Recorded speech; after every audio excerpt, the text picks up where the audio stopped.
Imagine a child sitting at the edge of a playground, eyes wide, ears open. No one explains the rules of language to them. They just hear. Tones weave through air like threads of light, and something inside quietly maps the pattern. The right brain hums. This goes with that. This rhythm means connection. Without knowing how, the child begins to speak in music before they ever memorize a note. Now imagine that same child years later, desk, chalk, alphabet. Sound it out, spell it right, stay inside the lines. The dance slows to marching. The symphony becomes a spreadsheet. And yet, beneath the repetition, the old way of learning still whispers, remember, you learn by feeling. That whisper is the same one that speaks when you tune to intuition. The same signal that vibrates through every spiritual gift. It's not a voice from above. It's the pattern recognizer inside you, turning its gaze outward, seeing that everything connects. Every teaching is a translation of the same pulse. When you listen that way, you start noticing that life itself teaches in spirals, not straight lines. A lesson shows up once as a conversation, again as a coincidence, again as a challenge, until you finally feel the melody behind the noise.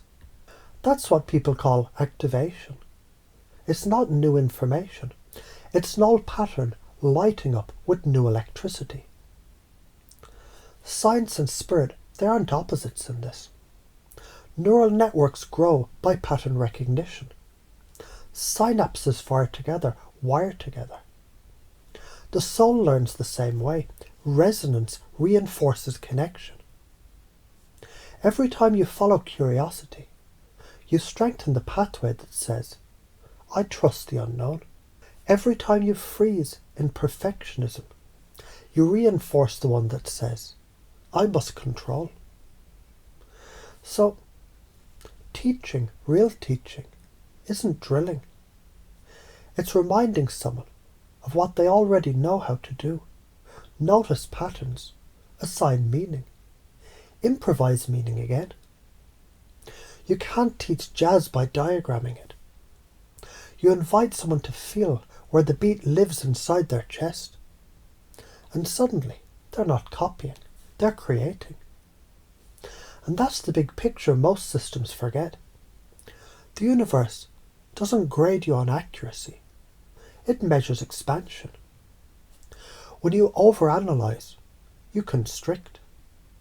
When you allow pattern and possibility to mingle, you expand. Expansion feels like curiosity, like laughter, like that moment when you realize you've been fluent in energy all along. If you ignore it, life keeps nudging. Confusion, stagnation, frustration. They're just alarms from the deeper mind saying, you've outgrown this rule set.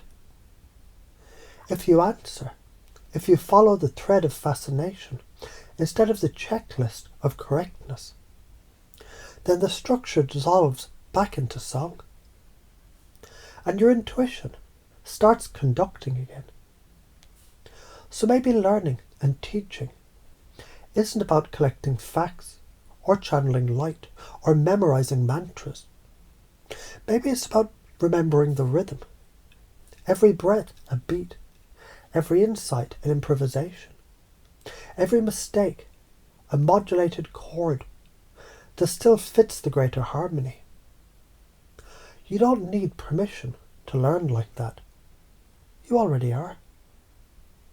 And the more you notice that everything teaches, your thoughts, your emotions, your coincidences, the more fluent you become in the language of connection itself. That's the secret most children already know. That's the language we forget in school and rediscover when we start listening again.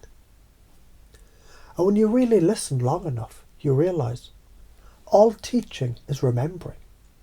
All remembering is awakening.